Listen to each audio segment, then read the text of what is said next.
সমস্ত প্রশংসা, সমস্ত সিফতসান, সমস্ত তারিফ, সমস্ত শুকরিয়া, সমস্ত গুণগান সেই মহান আল্লাহ পাক রব্বুল আলামিনের জন্য, যার অশেষ মেহেরবানিতে, অশেষ রহমতের বিনিময়ে যাবতীয় ব্যস্ততাকে উপেক্ষা করে সাপ্তাহিক এই জুমার দিনে মসজিদে অংশগ্রহণ করতে পেরেছি। সেই জন্য সেই মহান প্রতিপালকের দরবারে লাখো কোটি সিজদাই শুকর, সকলে বলি আলহামদুলিল্লাহ। আর সালাম ও দরুদ বর্ষিত হোক সর্বশ্রেষ্ঠ মানুষ, সর্বশ্রেষ্ঠ নবী, সর্বশ্রেষ্ঠ রাসূলের উপরে, যার দেখানো রীতিনীতি পথ পন্থা অবলম্বনের মাধ্যমেই পরকালে মানুষ শাফায়াতের আশা করতে পারে। যে মহামানবের অক্লান্ত পরিশ্রমের বিনিময়ে, রক্তের বিনিময়ে, দান মোবারকের বিনিময়ে দুনিয়াতে মানুষ এমন একটা ধর্মের শিক্ষা পেয়েছে, যে ধর্মের অনুসরণ অনুকরণ পরকালে তাকে জান্নাত দিতে পারে। সেই মহামানবের উপর শান্তির ধারা বর্ষিত হোক, সকলে বলি সাল্লাল্লাহু আলাইহি ওয়াসাল্লাম। সম্মানিত উপস্থিতি, আজকে আমাকে রিকোয়েস্ট করা হয়েছিল, অনুরোধ করা হয়েছিল জাহান্নাম সম্পর্কে আলোচনা করার জন্য। সেজন্যই আজকে আপনাদের সম্মুখে সংক্ষিপ্ত আলোচনার বিষয় জাহান্নাম। জাহান্নাম কেমন, যেই সমস্ত মানুষ জাহান্নামী হবে তারা কেমন হবে, তাদের শাস্তি কেমন হবে, সংক্ষিপ্ত সময়ে খুব স্বল্প পরিসরে উপস্থাপনের চেষ্টা করব ইনশাআল্লাহুল আজিজ। আল্লাহ রাব্বুল আলামিন দুনিয়াতে আদম সন্তানকে পাঠালেন। আদম সন্তান দুনিয়াতে জীবনযাপন করবে। এই জীবনযাপনের পরকালে জান্নাতের আশা করতে পারে, কিন্তু যারা দুনিয়াতে সফলতা অর্জন করতে পারবে না তারা পরকালে জাহান্নামী হবে। আল্লাহ রাব্বুল আলামিন বলছেন, আল্লাযী খালাকাল মাউতা ওয়াল হায়াতা লিয়াবলুয়াকুম আইয়ুকুম আহসানু আমালা। ওহে দুনিয়ার মানুষ শোনো, আমি আল্লাহ রাব্বুল আলামিন জন্ম মৃত্যু দিলাম, আমি আল্লাহ রাব্বুল আলামিন দুনিয়া সৃষ্টি করলাম, আমি আল্লাহ রাব্বুল আলামিন দুনিয়ার মধ্যে অসংখ্য অগণিত নিয়ামত রাজি দিলাম। আমি আল্লাহ দুনিয়াতে তোমার যা প্রয়োজন, তোমার প্রয়োজনকে পরিপূর্ণ করে তোমাকে দুনিয়াতে পাঠিয়েছি। আমি আল্লাহ দেখতে চাচ্ছি, আমি আল্লাহ বুঝতে চাচ্ছি, আমি আল্লাহ দেখতে চাচ্ছি কোন মানুষগুলো দুনিয়াতে যাওয়ার পরে আমাকে ভুলে যায় কিনা, আমাকে ভালোবাসতে পারে কিনা। দুনিয়াতে আসার পরে যারা আল্লাহকে ভালোবাসতে ভুলে গেল, দুনিয়াতে আসার পরে যারা দুনিয়ার বিলাসিতা জীবন পাওয়ার পরে আল্লাহকে যারা ভুলে গেল, এই সমস্ত মানুষ দুনিয়াতে সফলতা অর্জন করতে পারলো না। আল্লাহ রাব্বুল আলামিন আপনাকে আমাকে দুনিয়াতে পাঠালেন। আমরা আল্লাহকে কতটুকু ভালোবাসতে পারলাম, আমরা আল্লাহকে কতটুকু তার শরীয়ত অনুসরণ করতে পারলাম, এটা দেখার জন্যই আল্লাহ দুনিয়াতে আমাদেরকে পাঠালেন। দুনিয়াতে যারা আল্লাহর শরীয়ত মান্য করে চলে না, তারা আল্লাহকে ভালোবাসতে পারলো না, তারা আল্লাহর পরীক্ষায় সফলতা অর্জন করতে পারলো না। আল্লাহ আপনাকে আমাকে দুনিয়াতে পাঠালেন। আপনি আমি দুনিয়াতে যাওয়ার পরে আল্লাহকে ভুলে যাই কিনা? তাহলে যারা দুনিয়া পাওয়ার পরে দুনিয়াকে মজবুতভাবে আঁকড়ে ধরলো, যারা দুনিয়া পাওয়ার পরে সালাত সিয়ামকে ভুলে গেল, যারা দুনিয়া পাওয়ার পরে ভোগবিলাসী জীবনযাপনের জন্য যারা দুনিয়াতে সুদ ঘুষের সাথে সম্পৃক্ত হলো, এই সমস্ত মানুষ আল্লাহকে ভুলে গেল। তাহলে যারা দুনিয়াতে আল্লাহকে ভুলে যাবে তাদের পরকাল ব্যর্থতা আসবে, পরকালীন জীবন ব্যর্থতার জীবন আসবে। দুনিয়াতে আপনি সফলতা অর্জন করতে পারলেন কি পারলেন না, এটা দুনিয়াতেই আপনাকে বুঝতে হবে, বোঝার চেষ্টা করতে হবে। এই যে দুনিয়ার জীবন, মানুষের শিশুকাল কেটে যায়, পিতার ওরস থেকে মায়ের গর্ভে যাওয়ার পরে কিছুদিন মায়ের গর্ভে থাকার পরে মানুষ পৃথিবীতে ভূমিষ্ঠ হয়। ভূমিষ্ঠ হওয়ার পরে শিশুকাল কেটে যায়, কৈশোরকাল কেটে যায়, যৌবনকাল কেটে যায়, বার্ধক্যে মানুষ উপনীত হয়। এটা মানুষের সামাজিক জীবনযাপন, এটা মানুষের সামাজিক নীতি। কিন্তু অধিকাংশ সময় লক্ষ্য করবেন, অধিকাংশ সময় সন্তানের লাশ কাঁধে করে পিতা কবরস্থানে, মা তার সন্তানের লাশের পিছনে কাঁদতে কাঁদতে কবরস্থানে, দাদা তার নাতির লাশ কাঁধে করে কবরস্থানে। আমি আপনাকে বলতে চাচ্ছিলাম, এই যে দুনিয়ার যে স্তর, এই স্তর আপনার থাকবে কিনা, আপনার আসবে কিনা, আপনি যৌবনকাল অতিক্রম করতে পারবেন কিনা, আপনি বার্ধক্যে উপনীত হতে পারবেন কি পারবেন না, এই গ্যারান্টি আপনি দিতে পারবেন না। বলছিলাম, এই যে দুনিয়ার এই স্তর অতিক্রম করার পরে মানুষ অবশেষে মৃত্যুর কোলে ঢলে পড়ার পরে, মানুষ মৃত্যুর কোলে ঢলে পড়ার পরে কবরের জীবন অতিবাহিত করে। কবরের জীবন অতিবাহিত করার পরে মানুষ পুলসিরাতের পুল বিচারের ময়দান অতিক্রম করে। বিচারের ময়দান অতিক্রম করার পরে মানুষের জীবনের চূড়ান্ত ফায়সালা, চিরস্থায়ী বন্দোবস্ত, চিরস্থায়ী আবাসস্থল কারো জাহান্নাম হতে পারে, কারো জান্নাত হতে পারে। দুনিয়াতে যেই মানুষ যেমন আমল করবে, দুনিয়াতে যেই মানুষ যেমনভাবে চলবে, দুনিয়াতে যেই মানুষের রাস্তা, চলার রাস্তা যেমন হবে, পরকালে ওই মানুষের প্রাপ্য তেমন হবে। দুনিয়াতে আপনি যদি ভোগবিলাসী জীবনযাপনের জন্য সুদ ঘুষের সাথে জড়িত থাকেন, দুনিয়াতে আপনি যদি সামান্য ক্ষণস্থায়ী জীবনের জন্য যদি পাপ কাজের সাথে সম্পৃক্ত হন, যদি হয়ে থাকেন, মৃত্যুবরণ করেন সেই অবস্থাতেই, তাহলে আপনাকে বুঝতে হবে পরকালে আপনার জন্য সফলতার জীবনযাপন নয়, পরকালে আসবে আপনার ব্যর্থতার জীবন। আপনাকে বোঝাতে চাচ্ছিলাম, দুনিয়ার এই স্তর আদম সন্তান অতিক্রম করার পরে আদম সন্তান কবরের জীবন অতিক্রম করবে। বিচারের ময়দানে আদম সন্তান আসবে। বিচারের ময়দান অনেক জটিল কঠিন একটা মুহূর্ত। এই মুহূর্তে আল্লাহ রাব্বুল আলামিন বলছেন, আদম সন্তান শোনো, ওয়া আম্মা মান সাকুলাত মাওয়াজিনুহু ফাউম্মুহু হাবিয়া ওয়া মা আদরাকা মা হিয়া নারুন হামিয়া। ওহে আদম সন্তান শোনো, তুমি আদম সন্তান শুনে রাখো, দুনিয়ার 60-70 বছর জীবনযাপন করার পরে আমি আল্লাহ তোমার ওই 60-70 বছরের জীবনযাপনের আমলনামা আমি আল্লাহ মিজানের পাল্লায় ওজন করব। আমি আল্লাহ তোমাকে 60 বছর দিলাম, আমি আল্লাহ তোমাকে 70 বছর দিলাম, আমি আল্লাহ তোমাকে 80 বছর দিলাম। এই যে জীবনযাপন, এই জীবনযাপন করতে গিয়ে তুমি কতটুকু নেকি ইনকাম করতে পেরেছো, তুমি কতটুকু গুনাহ ইনকাম করেছো, আমি আল্লাহ মিজানের পাল্লায় সেটা ওজন করব।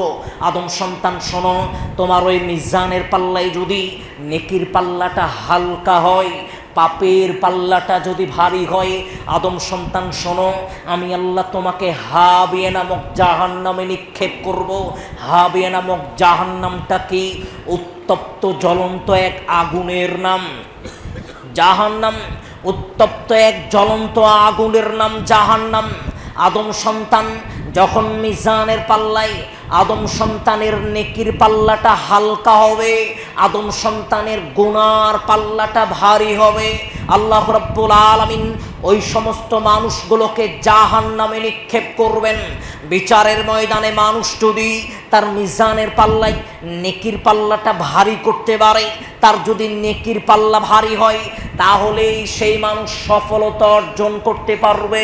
আল্লাহ রাব্বুল আলামিন এই বিচারের ময়দানে আপনার হিসাব নিকাশ যখন নিয়ে নেবেন, যেই সমস্ত মানুষের মিজানের পাল্লায় গুনার পাল্লা ভারী হবে, আল্লাহ তাদের জাহান্নামে নিক্ষেপ করবেন। আল্লাহর নবী রাসূল সাল্লাল্লাহু আলাইহি ওয়াসাল্লাম জাহান্নামের বিবরণ অনেক জটিল কঠিনভাবে দিয়েছেন। আল্লাহর নবী রাসূল সাল্লাল্লাহু আলাইহি ওয়াসাল্লামের সাহাবী আন-নু'মান ইবনে বাশীর রাদিয়াল্লাহু আনহু قال নু'মান ইবনে বাশীর রাদিয়াল্লাহু আনহু বলছেন, সামিতু রাসূলুল্লাহ সাল্লাল্লাহু আলাইহি ওয়াসাল্লাম, একদা একদিন আমি আল্লাহর নবী নবীর নিকট থেকে শুনেছি আল্লাহর নবী বলছিলেন, আনজারতুকুমুন নার, আনজারতুকুমুন নার, আনজারতুকুমুন নার। ওহে সঙ্গী সাথী শোনো, তোমরা জাহান্নামের আগুন থেকে বাঁচার চেষ্টা করো। ওহে সঙ্গী সাথী শোনো, তোমরা জাহান্নামের আগুন থেকে বেঁচে থাকো, বেঁচে থাকো। আল্লাহর নবী একথা কেমন করে বলছিলেন? রাবি বলছেন, শোনো, লাউকানা ফি মাকামি হাদা, আমি নোমান যেই জায়গায় দাঁড়িয়ে কথা বলছি, এই জায়গায় দাঁড়িয়ে যদি আল্লাহর নবী এই কথা বলতেন, হাত্তা সামিয়াহু আহলুস সুক, এই যে আমার সম্মুখে যেই বাজারখানা দেখছো, এই বাজারের সব মানুষ সেই কথা শুনতে পেত। তার মানে আল্লাহর নবী খুব জোরে জোরে বারবার মানুষকে আহ্বান করছিলেন, ওহে সঙ্গী সাথী, জাহান্নামের আগুন অনেক জটিল কঠিন। ওহে সঙ্গী সাথী, জাহান্নামের আগুনকে দেখে ভয় করো, জাহান্নামের আগুন অনেক জটিল কঠিন। আনাবি হুরায়রা রাদিয়াল্লাহু আনহু قال قال رسول الله صلى الله عليه وسلم, আবু হুরায়রা রাদিয়াল্লাহু আনহু বলছেন, রাসূল সাল্লাল্লাহু আলাইহি ওয়াসাল্লাম বলছেন, লাম্মা খালাকাল্লাহুল জান্নাতা, আল্লাহ রাব্বুল আলামিন যেই দিন জান্নাত তৈরি করলেন, জান্নাত তৈরি করার পরে আল্লাহ রাব্বুল আলামিন সৃষ্টি করার পরে জিবরাইল আলাইহিস সালাতু ওয়াস সালামকে লক্ষ্য করে বলছেন, ওহে জিবরাইল, আমি জান্নাত সৃষ্টি করেছি আমার আদম সন্তানের জন্য, আমি চিরস্থায়ী প্রশান্তির জায়গা জান্নাত সৃষ্টি করেছি। শোনো জিবরাইল, যাও তুমি জাহান্নাম, ইদহাব ফানদুর ইলাইহা, তুমি জান্নাতটা ঘুরে ফিরে দেখে এসো। জিবরাইল আলাইহিস সালাতু ওয়াস সালাম গেলেন, জান্নাত ঘুরে ফিরে দেখলেন, ফিরে আসলেন। ফিরে এসে আল্লাহকে লক্ষ্য করে বলছেন, ইয়া রব্বি, প্রতিপালক ইজ্জাতিকা, তোমার কসম করে বলছি আল্লাহ, লা ইয়াসমাউ বিহা আহাদুন, লা ইয়াসমাউ আহাদুন ইল্লা দাখালাহা, তোমার এই আদম সন্তান যদি এই জান্নাতের এই সুশান্তি, এই শান্তির প্রশান্তির জায়গা যদি দুনিয়ার কোনো আদম সন্তান যদি এটা দেখতো, ওগো আল্লাহ শোনো, এমন কোনো মানুষ বাকি থাকতো না যেই মানুষ এই জান্নাতে আসতে চাইতো না। জান্নাতের নিয়ামত অনেক জটিল কঠিন, অনেক প্রশান্তির একটা জায়গা।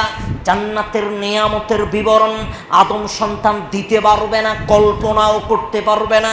আল্লাহ রাব্বুল আলামিন তারপরে ফাহাফাহা বিল মাকারিহি, আল্লাহ জান্নাতকে ঘেরাও করলেন। দুনিয়াতে যেই কষ্টের কাজ, মানুষের নিকটে যেগুলো কষ্ট মনে হয়, 5 ওয়াক্ত সালাত মসজিদে এসে আদায় করা মানুষের নিকটে কষ্টকর। মানুষ ভোগবিলাসী জীবন, হারাম পন্থায় উপার্জন করে ভোগবিলাসী জীবনযাপন না করে হালাল উপার্জনে দুবেলা খাওয়া মানুষের নিকটে কষ্টকর। মানুষের নিকটে দুনিয়াতে ইবাদত করা কষ্টকর। এই ইবাদতগুলো দিয়ে আল্লাহ জান্নাতকে ঘেরাও করলেন। তারপরে জিবরাইল আলাইহিস সালাতু ওয়াস সালামকে আবার বলছেন, ওহে জিবরাইল, ইদহাব, জিবরাইল এবার যাও, ফানদুর ইলাইহা, জিবরাইল এবার দেখে এসো। জিবরাইল আলাইহিস সালাতু ওয়াস সালাম গেলেন, ঘুরে ফিরে দেখে আসলেন। লম্বা হাদিস। জিবরাইল আলাইহিস সালাতু ওয়াস সালাম আল্লাহকে লক্ষ্য করে বলছেন, ইয়া রব্বি ইজ্জাতিকা, প্রতিপালক তোমার কসম করে বলছি, যেই কাজগুলো দিয়ে তুমি জান্নাতকে ঘেরাও করেছো, আমার মনে হয় পৃথিবীর আদম সন্তান এই কাজগুলো করবে না, যার কারণে আদম সন্তান জান্নাতে আসতে পারবে না। লাম্মা খালাকাল্লাহুন নার, আল্লাহ জাহান্নাম সৃষ্টি করলেন। করার পরে বলছেন, ইয়া জিবরাইল ইদহাব ফানদুর ইলাইহা, জিবরাইল আমি জাহান্নাম সৃষ্টি করেছি, তুমি যাও জাহান্নাম দেখে এসো। জিবরাইল আলাইহিস সালাতু ওয়াস সালাম গেলেন, জাহান্নাম দেখলেন, ফিরে আসলেন। আল্লাহকে লক্ষ্য করে বলছেন, ইয়া রব্বি ইজ্জাতিকা, প্রতিপালক তোমার কসম করে বলছি, তোমার আদম সন্তান যদি এই জাহান্নামের শাস্তি যদি চোখ দিয়ে দেখতো, ওগো আল্লাহ আমার মনে হয় পৃথিবীর কোনো আদম সন্তান এই জাহান্নামে আসার কোনো কাজ করতো না। ফাহাফাহা বিশাহওয়াতিন, আল্লাহ রাব্বুল আলামিন দুনিয়াতে শাহওয়াত দিয়ে, দুনিয়াতে আপনি প্রবৃত্তির অনুসরণ করে যেই পাপ কাজগুলোর সাথে জড়িত হবেন, এই পাপ কাজগুলো দিয়ে জাহান্নামকে ঘেরাও করলেন। আল্লাহ বলছেন, জিবরাইল যাও দেখে এসো। জিবরাইল আলাইহিস সালাতু ওয়াস সালাম গেলেন, দেখে ফিরে আসলেন, আল্লাহকে লক্ষ্য করে বলছেন, ওগো আল্লাহ, তোমার কসম করে বলছি, আদম সন্তান যদি এত জটিল কঠিন শাস্তি যদি আদম সন্তান যদি দেখত, আদম সন্তান যদি তোমার এই জাহান্নামের শাস্তির কথা শুনতো, আল্লাহ শোনো, আদম সন্তানে এমন কোনো কাজ করতো না যার বিনিময়ে আদম সন্তানকে জাহান্নামে আসতে হয়। জিবরাইল আলাইহিস সালাতু ওয়াস সালাম বলছিলেন, জাহান্নাম অনেক জটিল কঠিন। আন ইবনে মাসউদ রাদিয়াল্লাহু আনহু قال, ইবনে মাসউদ রাদিয়াল্লাহু আনহু বলছেন, ইন খাসাফাতিশ শামসু ফি আহদি রাসূলিল্লাহি সাল্লাল্লাহু আলাইহি ওয়াসাল্লাম, একদা একদিন রাসূল সাল্লাল্লাহু আলাইহি ওয়াসাল্লামের যুগে চন্দ্রগ্রহণ লেগে গেল, সূর্যগ্রহণ লেগে গেল। আমরা লক্ষ্য করছিলাম, আমরা আল্লাহর নবীকে লক্ষ্য করে বললাম, ইয়া রাসূলুল্লাহি, আল্লাহর নবী, রাআইনাকা, আমরা দেখলাম, তানাওয়ালতু শাইয়ান, আপনি আপনার স্থান থেকে কি যেন নিচ্ছিলেন। আল্লাহর নবী, আমরা লক্ষ্য করছিলাম আপনি আপনার স্থানে দাঁড়িয়ে কি যেন নিচ্ছিলেন। দুই, কাকাতা, আমরা লক্ষ্য করছিলাম হঠাৎ আপনি আপনার স্থান থেকে সরে গেলেন, খুব দ্রুত গতিতে সরে গেলেন। আল্লাহর নবী, দুইটা বিষয় তো বুঝতে পারলাম না। আল্লাহর নবী বলছেন, শোনো হে সঙ্গী সাথী, আমাকে আল্লাহ রাব্বুল আলামিন রাইতুল জান্নাতা, আমাকে আল্লাহ জান্নাত দেখালেন, আমি সচক্ষে জান্নাত দেখছিলাম। আল্লাহ আমার সম্মুখে জান্নাত নিয়ে আসলেন, আমি জান্নাত দেখছিলাম। শোনো সঙ্গী সাথী, তানাওয়ালতুন কুদান, আমি চেষ্টা করছিলাম জান্নাত থেকে আঙ্গুর নেওয়ার। লাওয়াসবতুম, শোনো সঙ্গী সাথী, আমি যদি জান্নাত থেকে আঙ্গুর নিতে পারতাম, আমি যদি জান্নাত থেকে আঙ্গুর নিতে পারতাম, লাওয়াকালতুম মিনহু মা বাকিয়াতিদ দুনিয়া, দুনিয়া যতদিন থাকবে কিয়ামত পর্যন্ত তোমরা ওই আঙ্গুর খেয়ে শেষ করতে পারতে না। এর নাম জান্নাতের নিয়ামত। দুই, তোমরা লক্ষ্য করছিলে কাকাতা, আমি আমার স্থান থেকে সরে গেলাম, হঠাৎ আমি আমার স্থান থেকে কেন সরে গেলাম? ওরিতুন্নার, আল্লাহ আমার সম্মুখে জাহান্নাম নিয়ে আসলেন, আমি হঠাৎ জাহান্নাম দেখার পরে হতভম্ব হয়ে গিয়েছি, বিস্মিত হয়েছি। আমি হঠাৎ আমার আশ্চর্য হয়ে আমার জায়গা থেকে হঠাৎ সরে গিয়েছি। তার কারণ লাওয়ারা মান্দরন কত্তয়াউমিন আফতা, শোনো, এমন জটিল কঠিন দৃশ্য, এমন জটিল কঠিন দৃশ্য আমি ইতিপূর্বে কোনোদিন দেখিনি, যেটা জাহান্নামে দেখলাম। জাহান্নাম অনেক জটিল কঠিন শাস্তিদায়ক একটা স্থান, যেই স্থান আল্লাহ নাফরমান আদম সন্তানের জন্য তৈরি করেছেন, সৃষ্টি করেছেন। আপনাকে বোঝাতে চাচ্ছিলাম, আল্লাহর নবী বলছেন, জাহান্নামের মতো দৃশ্য আমি ইতিপূর্বে কোনোদিন দেখিনি। জাহান্নাম অনেক জটিল কঠিন একটা স্থানের নাম। আন আব্দুল্লাহ ইবনে মাসউদ রাদিয়াল্লাহু আনহু قال, আব্দুল্লাহ ইবনে মাসউদ রাদিয়াল্লাহু আনহু বলছেন, قال রাসূলুল্লাহ সাল্লাল্লাহু আলাইহি ওয়াসাল্লাম, রাসূল সাল্লাল্লাহু আলাইহি ওয়াসাল্লাম বলছেন, ইউতা জাহান্নামু ইয়াউমা ইদিন লাহা, পৃথিবীর মানুষ শোনো, বিচারের ময়দানে আল্লাহ রাব্বুল আলামিন জাহান্নামকে নিয়ে আসলেন। বিচারের ময়দানে আল্লাহ মানুষের সম্মুখে জাহান্নামকে নিয়ে আসবেন। কেমন করে নিয়ে আসবেন?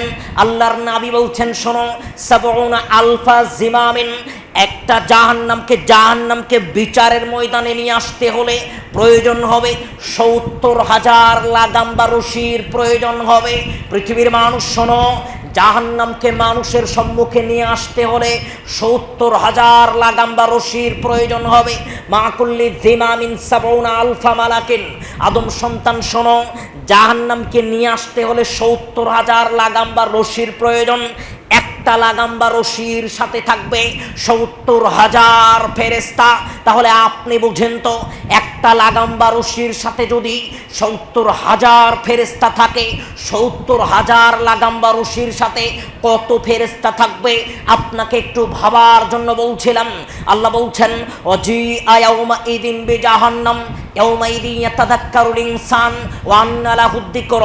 আদম সন্তান শোনো, বিচারের ময়দানে যখন আদম সন্তান জাহান্নামকে তার স্বচক্ষে দেখবে, আদম সন্তান যখন বিচারের ময়দানে জাহান্নামকে স্বচক্ষে দেখবে, আদম সন্তানের বিবেক বুদ্ধি ফিরে আসবে।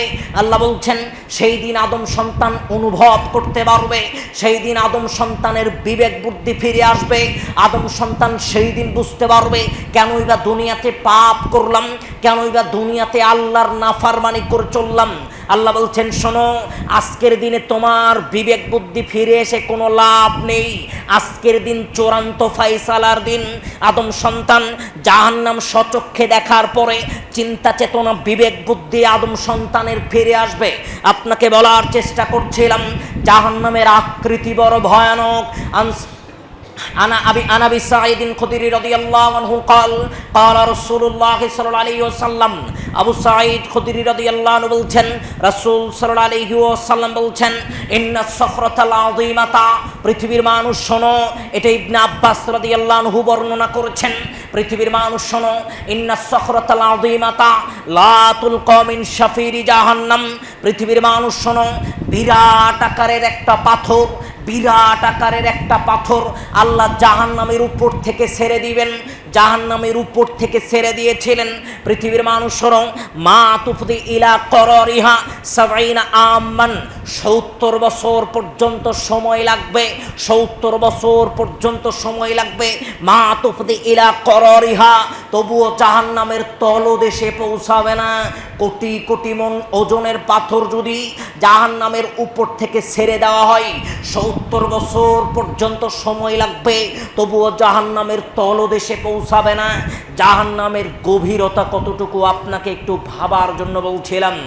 আবু হুরায়রা রাদিয়াল্লাহু আনহু قال, আবু হুরায়রা রাদিয়াল্লাহু আনহু বলছেন قال রাসূলুল্লাহ সাল্লাল্লাহু আলাইহি ওয়াসাল্লাম, রাসূল সাল্লাল্লাহু আলাইহি ওয়াসাল্লাম বলছেন পৃথিবীর মানুষ শোনো, ইন্নাল গীযা জিলদিল কাফিরি, যেই সমস্ত মানুষগুলোকে জাহান্নামে নিক্ষেপ করা হবে, যেই সমস্ত মানুষগুলোকে জাহান্নামে নিক্ষেপ করা হবে, শোনো, ইন্নাল গীযা জিলদিল কাফিরি 40 আল্লাহর নবী বলছেন শোনো, একজন 40 যিরান, একজন জাহান্নামীকে যখন জাহান্নামে নিক্ষেপ করা হবে তখন এই গায়ের চামড়া হবে 42 হাত মোটা। জাহান্নামী একজন মানুষের গায়ের চামড়া হবে 42 হাত মোটা। ওয়াইন্না জিরসাহু মিসলু উহুদিন, জাহান্নামী একজন মানুষের দাঁত হবে উহুদ পাহাড় সমপরিমাণ। ওয়াইন্না মাজলিসাহু বাইনাল মাক্কা ওয়াল মাদিনা, জাহান্নামী একজন মানুষের বসার স্থানের প্রয়োজন হবে মক্কা থেকে মদিনার যতটুকু দূরত্ব, এই দূরত্ব নিয়ে একজন জাহান্নামী মানুষ বসবে। আপনাকে বোঝাতে চাচ্ছিলাম, আল্লাহর নবী বললেন ইন্নাল গীযা জিলদিল কাফিরি, জাহান্নামী একজন মানুষের চামড়া হবে 42 হাত মোটা। একটু আল্লাহ বলছেন ইন্নাল্লাযীনা কাফারু, পৃথিবীর মানুষ শোনো, যারা দুনিয়াতে আমার কথাকে অমান্য করে চলে, যারা দুনিয়াতে আমার শরীয়ত অমান্য করে চলে, আমি আল্লাহ রাব্বুল আলামিন সাউফা নুসলিহিম নার, তাদেরকে জাহান্নামে নিক্ষেপ করব। আমার কথা যারা অমান্য করে চলবে আমি আল্লাহ তাদেরকে জাহান্নামে নিক্ষেপ করব। আদম সন্তান শোনো, ইন্নাল্লাযীনা কাফারু সাউফা নুসলিহিম নার কুল্লামা নাফিদাত জুলুদুহুম বাদদালনা জুলুদান গায়রাহা লিয়াযুকুল আযাব। এই যে 42 হাত মোটা চামড়া, এই মোটা চামড়া জাহান্নামের আগুনে মুহূর্তের ভিতরে গলে শেষ হয়ে যাবে, আবার সেই জায়গায় নতুন চামড়া গজিয়ে যাবে। আমি আপনাকে বলতে চাচ্ছিলাম 42 হাত মোটা চামড়া জাহান্নামের আগুনে মুহূর্তের ভিতরে গলে শেষ হয়ে যাবে। আপনাকে বোঝাতে চাচ্ছিলাম জাহান্নামের আগুন তাহলে কত জটিল কঠিন। আমি আপনাকে সংক্ষিপ্তভাবে কয়েকটা বিষয় উপস্থাপনের চেষ্টা করছিলাম, যার কারণে আপনাকে একটা একটা করে হাদিস উপস্থাপনের চেষ্টা করছিলাম। বলছিলাম যেই সমস্ত মানুষকে আল্লাহ জাহান্নামে নিক্ষেপ করবেন তাদের চামড়া হবে 42 হাত মোটা। এই মোটা চামড়া মুহূর্তের ভিতরে গলে শেষ হয়ে যাবে। তাদের দাঁত হবে উহুদ পাহাড় সমপরিমাণ। তাদের বসার স্থানের প্রয়োজন হবে মক্কা থেকে মদিনার যতটুকু দূরত্ব, এই দূরত্ব নিয়ে একজন জাহান্নামী মানুষ বসবে। আপনাকে বলছিলাম জাহান্নামী যারা হবে তাদের আকৃতি হবে অনেক ভয়ানক, জাহান্নামী যারা হবে এদের আকৃতি হবে অনেক ভয়ানক, পাশাপাশি জাহান্নামের আগুন হবে অনেক জটিল কঠিন। আন আবি হুরায়রা রাদিয়াল্লাহু আনহু قال, আবু হুরায়রা রাদিয়াল্লাহু আনহু বলছেন, قال রাসূলুল্লাহ সাল্লাল্লাহু আলাইহি ওয়াসাল্লাম, রাসূল সাল্লাল্লাহু আলাইহি ওয়াসাল্লাম বলছেন, পৃথিবীর মানুষ শোনো, নারুকুম জুজউন মিন 70 জুজআম মিনান নার, তোমরা দুনিয়াতে যে আগুন ব্যবহার করো, দুনিয়ার এই আগুনে আদম সন্তান 1 মিনিট আঙ্গুল ঢুকিয়ে দিয়ে থাকতে পারে না। দুনিয়ার আগুনে আপনি 1 মিনিট আঙ্গুল ঢুকিয়ে দিয়ে থাকতে পারবেন না। আল্লাহর নবী বলছেন, শোনো, নারুকুম জুজউন মিন 70 জুজআম মিনান নার, জাহান্নামের আগুনের তাপকে ভাগ করতে করতে 69 গুণ ভাগ করা হলো। জাহান্নামের আগুনের উত্তাপকে 70টা ভাগে ভাগ করা হয়েছে, অতঃপর একটা ভাগ হচ্ছে দুনিয়ার আগুন, আর জাহান্নামের আগুন যেটা রয়েছে ওটা আরো 69 গুণ বেশি। আল্লাহর নবীকে লক্ষ্য করে সাহাবীরা বলছেন, ইয়া রাসূলুল্লাহ ইন কানাত লাকাফিয়াতুন, আল্লাহর নবী দুনিয়ার আগুনই তো আমাদের জন্য যথেষ্ট ছিল আদম সন্তানের জন্য। আল্লাহর নবী বলছেন, শোনো, কুল্লা আদম সন্তানের যে আগুন ব্যবহার করে দুনিয়াতে, এই আগুনটাকে আল্লাহ আরও এর সমপরিমাণ আরও 69 গুণ উত্তাপকে আল্লাহ একত্রিত করবেন, আর সেটা হবে জাহান্নামের আগুন। জাহান্নামের আগুন অনেক জটিল কঠিন। আন নু'মান ইবনে বাশীর রাদিয়াল্লাহু আনহু قال, قال রাসূলুল্লাহ সাল্লাল্লাহু আলাইহি ওয়াসাল্লাম, নু'মান ইবনে বাশীর রাদিয়াল্লাহু আনহু বলছেন, পৃথিবীর মানুষ শোনো, ইন্না আহওয়ানা আহলিন নারি আযাবান ইয়াউমাল কিয়ামা, বিচারের ময়দানে আল্লাহ একজন মানুষকে উপস্থিত করবেন, যেই মানুষের পাপের পরিমাণ সবচাইতে কম, যেই মানুষটা বিচারের ময়দানে সবচেয়ে কম আযাবপ্রাপ্ত ব্যক্তি, যেই মানুষটা দুনিয়াতে পাপ করেছে কম, যেই মানুষটা বিচারের ময়দানে সবচেয়ে কম আযাবপ্রাপ্ত ব্যক্তিকে আল্লাহ বিচারের ময়দানে উপস্থিত করবেন। মাল্লাহুনা আলানি অশেরকান, দুইটা পায়ের নিচে দুইটা অঙ্গার রেখে দিবেন, জাহান্নামের আগুনের অঙ্গার দুইটা দুই পায়ের নিচে রেখে দিবেন। আল্লাহর নবী বলছেন, শোনো, ইয়াগলিমির হুমা দিমাগুহু কামা ইয়াগলিল মিরজাল, যেমন ভাবে উত্তপ্ত চুলার উপরে তামার পাতিল টকবক করতে থাকে, অনুরূপ ওই মানুষের মাথার মগজ টকবক করতে থাকবে। জাহান্নামের আগুনের অঙ্গারের উপরে পা রাখার কারণে আদম সন্তানের মাথার মগজ টকবক করতে থাকবে। এ কথাই আল্লাহর নবী রাসূল সাল্লাল্লাহু আলাইহি ওয়াসাল্লাম বলছিলেন। আপনাকে বোঝাতে চাচ্ছিলাম জাহান্নামের শাস্তি অনেক জটিল কঠিন। আন আব্দুল্লাহ ইবনে জাযউন রাদিয়াল্লাহু আনহু قال, قال রাসূলুল্লাহ সাল্লাল্লাহু আলাইহি ওয়াসাল্লাম, রাসূল সাল্লাল্লাহু আলাইহি ওয়াসাল্লাম বলছেন, পৃথিবীর মানুষ শোনো, ইন্না ফিন নারি কাহাইয়াতিন, জাহান্নামে এমন কিছু সাপ থাকবে, সাপ, জাহান্নামে এমন কিছু সাপ থাকবে, তালসাউ ইহদাহুন্নাল্লাহ সাআতা, একবার যদি কোনো মানুষকে দংশন করে, একবার যদি কোনো মানুষকে কামড় দেয়, আরবাইনা খরিফান, ব্যথা থাকবে 40 বছর। জাহান্নামী সাপ যদি মানুষকে একবার দংশন করে, ব্যথা থাকবে 40 বছর, তাহলে ওই সাপ মানুষকে বারবার দংশন করবে, বারবার কামড় দিবে, এই ব্যথা মানুষ কি করে সহ্য করবে? আল্লাহর নবী বলছেন, শোনো, ইন্না ফিন নার, পৃথিবীর মানুষ শোনো, জাহান্নামে কিছু বিচ্ছু থাকবে, বিচ্ছু, তালসাউ ইহদাহুন্নাল্লাহ সাআতা, যে বিচ্ছুগুলো মানুষকে যদি একবার কামড় দেয়, আরবাইনা খরিফান, ব্যথা থাকবে 40 বছর।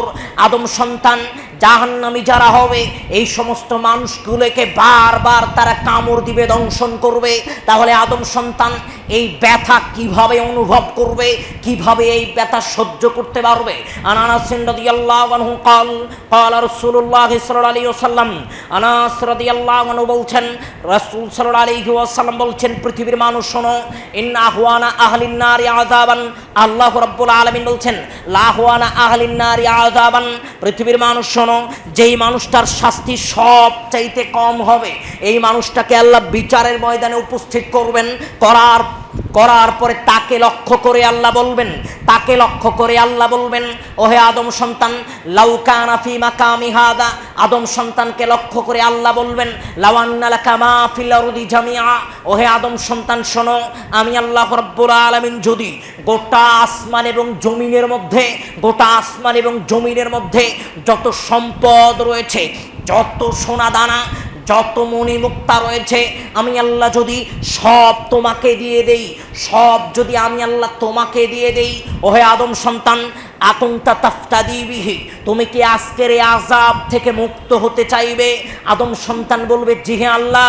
ওগো আল্লাহ, আল্লাহ অন্য আয়াতে বলছেন, আদম সন্তান সেই দিন বলবে, ওগো আল্লাহ শোনো, তুমি গোটা দুনিয়ার যত সম্পদ রয়েছে সব সম্পদ যদি তুমি আমাকে দিয়ে দাও, আল্লাহ শোনো, সব সম্পদ যদি তুমি আমাকে দিয়ে দাও, শুধু তাই নয়, অমিসলাহু আবাহু, এরকম আরেকটা দুনিয়া ভর্তি সম্পদ যদি তুমি আমাকে দিয়ে দাও, আল্লাহ শোনো, আমি আল্লাহ সব তোমাকে দিয়ে দিব, তবুও তুমি আজকে আমাকে আযাব থেকে মুক্ত করে দাও। আপনাকে বলছিলাম, লাহুয়ানা আহলিন নার ইয়া আযাবান, এমন মানুষ যেই মানুষটার শাস্তি সবচাইতে কম, যেই মানুষটার শাস্তি সবচাইতে কম, এমন মানুষ আল্লাহকে বলবে, আল্লাহ গোটা দুনিয়ার যত সম্পদ রয়েছে সব আমি তোমাকে দিয়ে দিব, শুধু একটা দুনিয়া নয়, অমিসলাহু আবাহু, এরকম আরেকটা দুনিয়া ভর্তি সম্পদ যদি তুমি আমাকে দিয়ে দাও, আমি আল্লাহ সব তোমাকে দিব, তবুও তুমি আজকে আমাকে জাহান্নামের আগুন থেকে মুক্ত করে দাও। আদম সন্তান দুনিয়ার সামান্য জীবনযাপনের, ভোগবিলাসী জীবনযাপনের জন্য হারাম উপার্জন করছেন যেই সম্পদ, এই সম্পদ আপনার বিচারের ময়দানে কোনো উপকারে আসবে না। আল্লাহ বলছেন, আদম সন্তান সেই দিন বলবে, ইয়া লাইতাহা কানাতিল কাদিয়া মা আগনা আন্নি মালিয়া হালাকান্নি সুলতানিয়া। আদম সন্তান যারা অপরাধী, যারা পাপী, তারা সেই দিন আল্লাহর সম্মুখে দাঁড়িয়ে বলবে, আল্লাহর সম্মুখে দাঁড়িয়ে আফসোস করবে, আল বলবে, এই যে আমার সম্পদ, এই সম্পদ আমার কোনো উপকারে আসলো না, আমার নেতৃত্ব আমাকে কোনো সহযোগিতা করতে পারলো না। আদম সন্তান তার সম্পদকে ধিক্কার দিবে, যেই সম্পদ আপনি হারাম পন্থায় উপার্জন করেছেন, যেই সম্পদ উপার্জন করতে গিয়ে আপনি সালাত আদায় করেননি, যেই সম্পদ উপার্জন করতে গিয়ে আপনি সুদ খেয়েছেন, যেই সম্পদ উপার্জন করতে গিয়ে আপনি হারাম ভক্ষণ করেছেন, এই সব সম্পদকে ধিক্কার দিয়ে আপনি বলবেন আল্লাহর দিকে লক্ষ্য করে, এই সম্পদ আজকে আমার কোনো উপকারে আসলো না। আদম সন্তান তার নেতৃত্বকে ধিক্কার দিবে, এই নেতৃত্বের প্রভাবে অপর মানুষের উপরে জুলুম করেছেন, যেই নেতৃত্বের প্রভাবে মানুষের সম্পদ আত্মসাৎ করেছেন, যেই নেতৃত্বের প্রভাবে মানুষের উপরে নির্যাতন করেছেন, যেই নেতৃত্বের প্রভাবে জুলুম করে মানুষের সম্পদ জমি জমা আত্মসাৎ করেছেন, মানুষের জমি জমা জুলুম করে নিজের করে নিয়েছেন, এই নেতৃত্বকে লক্ষ্য করে বিচারের ময়দানে আপনি আল্লাহকে লক্ষ্য করে বলবেন, আমার এই নেতৃত্ব আজকে আমার কোনো উপকারে আসলো না। মানুষ তার নেতৃত্বকে ধিক্কার দিবে আর বলবে, নেতৃত্ব আজকে আমার কোনো উপকারে আসলো না। আপনাকে বোঝাতে চাচ্ছিলাম, আল্লাহ রাব্বুল আলামিন বিচারের ময়দানে চূড়ান্ত ফয়সালা হওয়ার পরে মানুষকে জাহান্নামে নিক্ষেপ করবেন। জাহান্নাম অনেক জটিল কঠিন এক স্থানের নাম। আনাস রাদিয়াল্লাহু আনহু قال رسول الله صلى الله عليه وسلم, আনাস রাদিয়াল্লাহু আনহু বলছেন, রাসূল সাল্লাল্লাহু আলাইহি ওয়াসাল্লাম বলছেন, লাহু আনহুম আহলিন নারি আযাবান ইয়াউমাল কিয়ামা, বিচারের ময়দানে আল্লাহ রাব্বুল আলামিন ইউতাবি আনামি আহলিদ দুনিয়া মিন আহলিন নার, আল্লাহ বিচারের ময়দানে এমন মানুষকে উপস্থিত করবেন যেই মানুষটা দুনিয়াতে পাপ করে মৃত্যুবরণ করেছে, যেই মানুষটার পাপের পরিমাণ সবচাইতে কম, এমন এক মানুষকে আল্লাহ বিচারের ময়দানে উপস্থিত করবেন।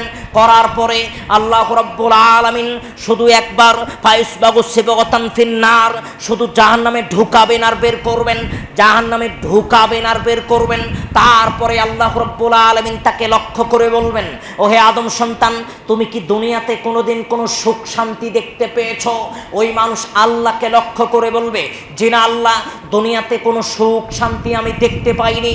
তাহলে কয়েক সেকেন্ড আল্লাহ শুধু জাহান্নামে ঢুকাবেন আর বের করবেন।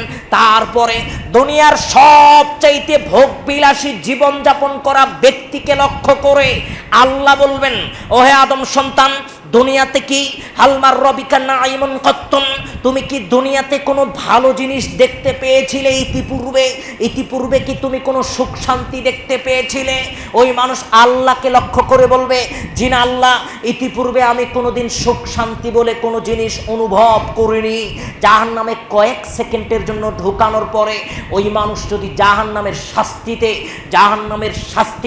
জাহান্নামের আগুনের উত্তাপে যদি পূর্ববর্তী সব সুখ স্বাচ্ছন্দ্য ভুলে যায়, তাহলে যারা চিরস্থায়ী জাহান্নামে হবে তাদের পরিবেশ পরিস্থিতি কেমন হবে?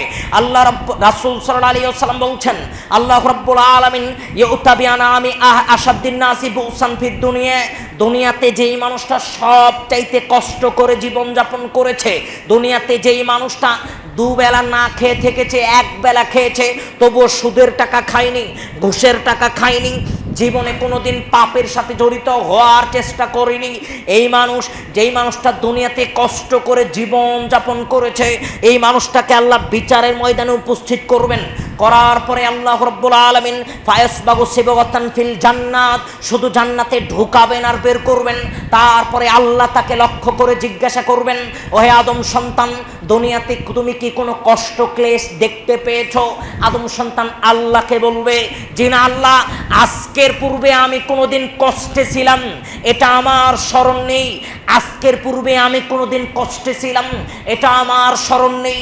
আমি আপনাকে বোঝাতে চাচ্ছিলাম, আদম সন্তান দুনিয়ার ভোগবিলাসী জীবনযাপন করার পরে জাহান্নামে কয়েক সেকেন্ডের জন্য প্রবেশ করানোর পরে যদি দুনিয়ার সব সুখ স্বাচ্ছন্দ্য আদম সন্তান যদি ভুলে যায়, তাহলে যেই সমস্ত মানুষগুলোকে আল্লাহ চিরস্থায়ী জাহান্নামে নিক্ষেপ করবে তাদের পরিবেশ পরিস্থিতি কি হবে আপনাকে একটু ভাবার জন্য বলছিলাম। জাহান্নাম সম্পর্কে অসংখ্য অগণিত আয়াত এবং হাদিস বর্ণিত হয়েছে, যেটা আপনি ইতিপূর্বেও আলোচনা শুনেছেন। আল্লাহ অসংখ্য অগণিত আয়াতে জাহান্নামের বিবরণ শুনিয়েছেন।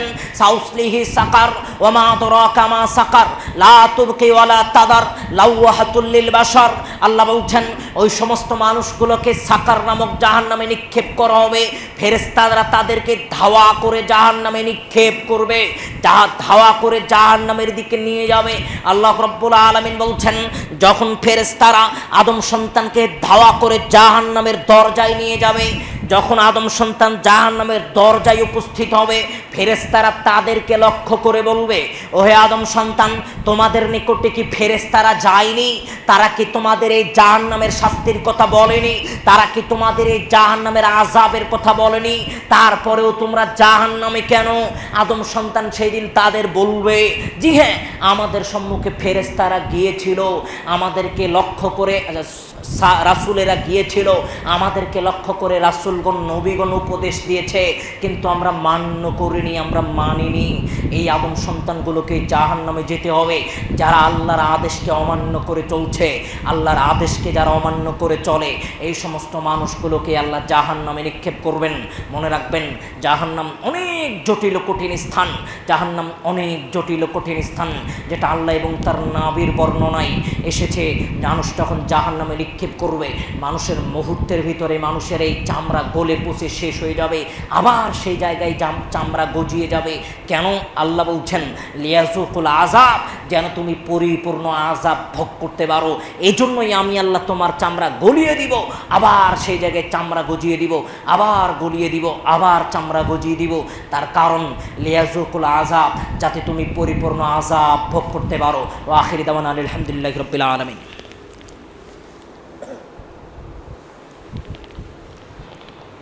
আলহামদুলিল্লাহ, আলহামদুলিল্লাহি ওয়াহদাহু ওয়াসসালাতু ওয়াসসালামু আলা মান লা নাবিয়্যা বা'দা। আপনাকে বলার চেষ্টা করছিলাম, দুনিয়ার জীবন যাপন করার পরে আদম সন্তান পরকালীন জীবনের যাত্রা শুরু করবে কবর দিয়ে। আদম সন্তান কবর দিয়ে পরকালীন যাত্রা শুরু করবে। আল্লাহ রাব্বুল আলামিন যে বলছিলেন, বিচারের ময়দানে আদম সন্তান তার সম্পদকে লক্ষ্য করে ধিক্কার দিবে। এই সম্পদ মানুষ দুনিয়াতে চিনতে ভুল করে। আল্লাহর নবী বলছেন, লা ফাকরু আকশা আলাইকুম ওয়ালাকিন আকশা আলাইকুম আন তুবসাতুদ দুনিয়া। দুনিয়ার মানুষ শোনো, আমি আল্লাহর নবী এটা ভয় করি না যে আমার উম্মতকে আল্লাহ গরিব করে দিবেন, আমার উম্মতকে আল্লাহ মিসকিন করে দিবেন। আমি এটার ভয় করছি না। আমি আল্লাহর নবী ভয় করছি আন তুবসাতু আলাইকুমুদ দুনিয়া, আমার আদম সন্তানের নিকটে আল্লাহ দুনিয়া দুনিয়াটা বিছিয়ে দিবেন, উন্মোচন করে দিবেন। আদম সন্তান দুনিয়াকে আঁকড়ে ধরবে, আদম সন্তান পরকালকে ভুলে যাবে। আদম সন্তান দুনিয়াকে আঁকড়ে ধরবে, আদম সন্তান পরকালকে ভুলে যাবে। যেমনভাবে দুনিয়াকে আঁকড়ে ধরার কারণে পূর্ববর্তী জাতি যেমন ধ্বংস হয়েছে, কামা তুহলিকাকুম, ঠিক তেমনভাবে তোমরাও দুনিয়াকে আঁকড়ে ধরার কারণে ধ্বংস হয়ে যাবে। আদম সন্তান গোটা দুনিয়া নিয়ে চিন্তা করে, আপনি আমি গোটা দুনিয়া নিয়ে চিন্তা করি, আপনি আমি চিন্তায় বিভোর। কি করে সংসার চলবে, কি করে 5 তলা বিল্ডিং করতে পারবো, আমার এই চিন্তা রাত দিন। কি করে 5টা সন্তানকে আমি মানুষ করতে পারবো, আমার এই চিন্তা রাত দিন। কি করে গাবতলী পৌরসভায় জমি কিনতে পারবো, আমার এই চিন্তা রাত দিন। কি করে পরবর্তী জীবনযাপন করব, কি করে সন্তান চলতে পারবে, কি করে স্ত্রীকে চালাতে পারবো, কি করে পরিবার চলবে, কি করে দোকান চলবে, কি করে জমি জমা চলবে, কি করে আহাল পরিবার চলবে।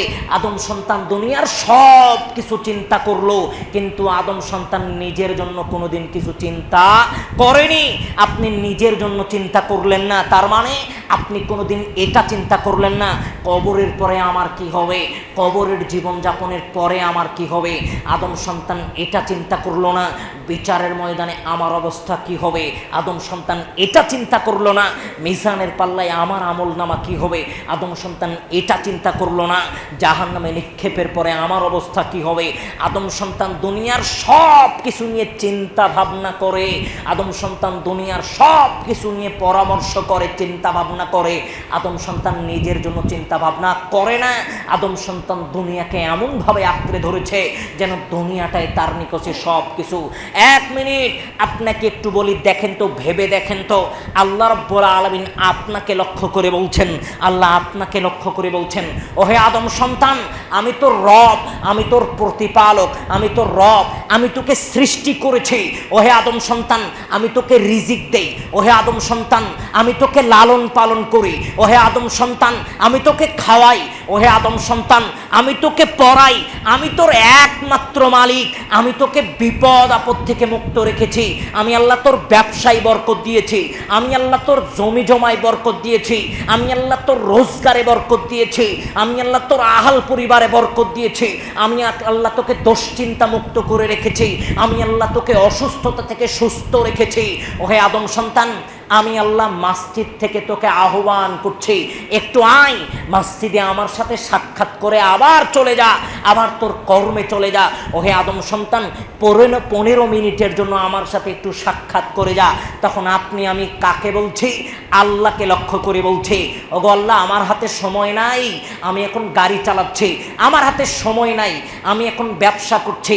আমার হাতে সময় নাই, আমি এখন জমিতে কাজ করছি। আল্লাহ আপনাকে মসজিদ থেকে আসরের সালাতে আহ্বান করছে। আল্লাহ আপনাকে মসজিদ থেকে জোহরের সালাতে আহ্বান করছে, আমাকে আহ্বান করছে। আল্লাহ আপনাকে আমাকে লক্ষ্য করে বলছে, আমি তোর সেই প্রতিপালক যেই প্রতিপালক তোকে রিজিক দেয়। আমি তোর সেই প্রতিপালক যেই প্রতিপালক তোকে আজও সুস্থ রেখেছে। আমি তোর সেই প্রতিপালক যেই প্রতিপালক আজও তোকে বিপদ আপদ থেকে মুক্ত রেখেছে। আমি তোর সেই প্রতিপালক যেই প্রতিপালক আজও তোকে চিন্তা মুক্ত রেখেছে। আমি তোর সেই প্রতিপালক যেই প্রতিপালক তোর গোটা আহাল পরিবারকে শান্তিতে রেখেছে। আমি আল্লাহ তোকে মসজিদ থেকে ডাকছি, একটু আমার সাথে সাক্ষাৎ করে যা। তখন আপনি আমি আল্লাহকে কি বলছি? আল্লাহ, আমার সময় নাই, আমি এখন গাড়ি নিয়ে ব্যস্ত, আমি এখন ব্যবসা নিয়ে ব্যস্ত, আমি এখন মাঠের কাজ নিয়ে ব্যস্ত। আদম সন্তান দাঁড়িয়ে রয়েছে, আল্লাহ তাকে ডাকছে, আদম সন্তান সলাত আদায় করতে আয়। আদম সন্তান সলাতে আয়, আমি আল্লাহ তোকে আহ্বান করছি, সলাতে আয়। আদম সন্তানকে শয়তান এই পাশ থেকে বলছে, ওহে আদম সন্তান, যাস না, যাস না। তাহলে আপনি সলাত আদায় করতে যাননি, তাহলে আপনি কাকে অনুসরণ করলেন? আপনি সলাত আদায় করতে যাননি, তাহলে আপনি শয়তানকে অনুসরণ করলেন। আপনার সেই প্রতিপালকের কথাকে অস্বীকার করলেন, অমূল্যায়ন করলেন। আল্লাহ আপনাকে বলছে তুই সলাত আদায় করতে আয়, আর আপনি আমি বলছি, ও আল্লাহ, আমার সময় নাই, আমি ব্যবসা করছি, তুমি দেখো না আমি ব্যবসা করছি, তুমি দেখছো না আমি গাড়ি চালাচ্ছি, আমি জমিতে কাজ করছি, আমি এখন দুনিয়া নিয়ে ব্যস্ত। এ কথায় আল্লাহর নবী বললেন, আমার ভয় এটা নয়, লা ফাকরু আকশা আলাইকুম, আমি আল্লাহর নবী এটা ভয় পাচ্ছি না যে আমার আদম সন্তানকে আল্লাহ ফকির করবেন, মিসকিন করবেন, যে না, আমি ভয় পাচ্ছি এটা, আমি ভয় পাচ্ছি ওয়ালাকিন আকশা আলাইকুম আন তুবসাতু আলাইকুমুদ দুনিয়া, আমার আদম সন্তানের নিকটে, আমার উম্মতের নিকটে আল্লাহ দুনিয়াটা বিছিয়ে দিবেন। আমার উম্মত দুনিয়াকে আঁকড়ে ধরার কারণে আমার উম্মত আল্লাহকে ভুলে যাবে, আখেরাতকে ভুলে যাবে। আদম সন্তান দুনিয়াতে তাই দুনিয়া ধরার কারণে আদম সন্তান আখেরাত ভুলে গেল, দুনিয়া ধরার কারণে আদম সন্তান পরকাল ভুলে গেল। আল্লাহর নবী বলছেন, শোনো, নবী হুরায়রা রাদিয়াল্লাহু আনহু قال রাসূলুল্লাহ সাল্লাল্লাহু আলাইহি ওয়াসাল্লাম, আবু হুরায়রা রাদিয়াল্লাহু আনহু বলছেন, রাসূল সাল্লাল্লাহু আলাইহি ওয়াসাল্লাম বলছেন, আদম সন্তান শোনো, আদম সন্তান দুনিয়াতে বলে আব্দি মালি মালি, আদম সন্তান দুনিয়াতে বলে এই যে পৌরসভায় 5 শতক জমি ওটা আমার। আদম সন্তান দুনিয়াতে বলে এই যে ব্যাংকে 5 লক্ষ টাকা ওটা আমার। আদম সন্তান দুনিয়াতে বলে এই যে 5 বিঘা জমি এটা আমার। আদম সন্তান দুনিয়াতে বলে এই যে বিরাট একটা প্রাসাদ এটা আমার। আদম সন্তানের সম্পদ ওগুলো নয়, ইল্লা মিন সালাসা, 3টা। আপনি বুঝেন তো আপনার সম্পদ কোনটা? আল্লাহর নবী বলছেন আউলা বিসাফা আবলা, আদম সন্তান তুমি যেটা পরিধান করেছো এটার মালিকও তুমি নও। আপনি যেই জামা পরে মসজিদে এসেছেন এই জামার মালিকও আপনি নন। আরে আপনার ওয়ার্ডরোবে, আপনার আলমারিতে, আপনার বাক্সে তো অনেক পোশাক, ওই পোশাক তো পরেই থাকলো। আমি যেই পোশাক পরে মসজিদে এসেছি এর মালিককে আমি যেই পোশাক পরে রয়েছি এর মালিককে আমি এখনই মারা যাই, আমি এখনই মারা যাওয়ার সাথে সাথেই আমার আহাল পরিবার এই জামাটা আমার কাছ থেকে খুলে নিবে। আপনি মারা যান, আপনার আহাল পরিবার আপনার কাছ থেকে জামাটা খুলে নিবে। তার মানে আপনি এই জামার মালিক নন। আদম সন্তান পকেটে টাকা নিয়ে রয়েছে, পকেটের টাকা তো দূরেই থাকলো, আপনার ব্যাংকে লক্ষ লক্ষ কোটি কোটি টাকা, আপনার ওয়ার্ডরোবে, আপনার বাক্সে অনেক টাকা পয়সা, ওগুলো পরেই থাকলো। আপনি পকেটে কিছু টাকা নিয়ে রয়েছেন, আপনার টাকা আপনার হাতে রয়েছে, আপনি এখনই মারা যান, আপনার আহাল পরিবার হাত থেকে টাকাটা বের করে নিবে। তার মানে আদম সন্তান হাতে যেই টাকা সেই টাকারও মালিক নয়। আপনার ব্যাংকের টাকা দূরেই থাকলো, ঘরে যেই টাকা সেটাও দূরে থাকলো, আপনার হাতের টাকারও মালিক আপনি নন। আপনি ইতিপূর্বে যা দান করেছেন তার মালিক আপনি। আল্লাহর নবী বলছেন আও আতাফা আক্তানা, আদম সন্তান তোমার জমিতে যেই ফসল ওটা পরেই থাকলো, তোমার ফ্রিজে যেই খাবার ওটা পরেই থাকলো, তুমি প্লেট থেকে ভাত উঠিয়েছো মুখে দিবে এমন অবস্থায় তুমি মারা গেছো, তোমার আহাল পরিবার হাত থেকে ভাতগুলো ঝেড়ে ফেলে দিবে। তাহলে আপনি বুঝেন তো প্লেটের ভাতের মালিকও আপনি নন। তাহলে এত ধন সম্পদের অহংকার কেন আপনার? এত দাম্ভিকতা, এত গর্ব কিসের আপনার? কোন সম্পদকে নিয়ে, কোন সম্পদকে কেন্দ্র করে যেই প্রতিপালক আপনাকে সেজদার জন্য ডাকছে আপনি তাকে অহংকার দেখাচ্ছেন? পারবো না তোমার সেজদায় দিতে। আপনি আল্লাহকে অহংকার দেখাচ্ছেন। আল্লাহ আপনাকে সেজদা দেওয়ার জন্য মসজিদে ডাকছে, তার আদেশ মান্য করার জন্য, আর আপনি তার আদেশ মান্য না করেই সেখানে দাঁড়িয়ে রয়েছেন। আপনি আল্লাহকে অহংকার দেখাচ্ছেন। আপনাকে সংক্ষিপ্তভাবে যেটা বোঝাতে চাচ্ছিলাম, দুনিয়াতে আদম সন্তান দুনিয়া এবং আখেরাতের মূল্যায়ন বুঝতে পারেনি, যার কারণে দুনিয়াতে আদম সন্তান দুনিয়া নিয়ে বিভোর থাকার চেষ্টা করছে। আপনি নিজের সম্পদ এবং আপনি নিজের সম্পদ, পাড়া প্রতিবেশীর সম্পদ যদি চিনতে পারেন তাহলে আপনি পরকালীন জীবনে সফলতা অর্জন করতে পারবেন। ওয়া আখিরি দাওয়ানা আলহামদুলিল্লাহি রাব্বিল আলামিন। আলহামদুলিল্লাহ নাহমাদুহু ওয়া নাস্তাঈনুহু ওয়া নাস্তাগফিরুহু ওয়া في القلب مشاعر أخفيها قد أشرقت الشمس عليها عن خطط لم أعبأ فيها ستكون بأيامي فرقا فحياتي قبل الحلقات تيه بضياع بشتاتي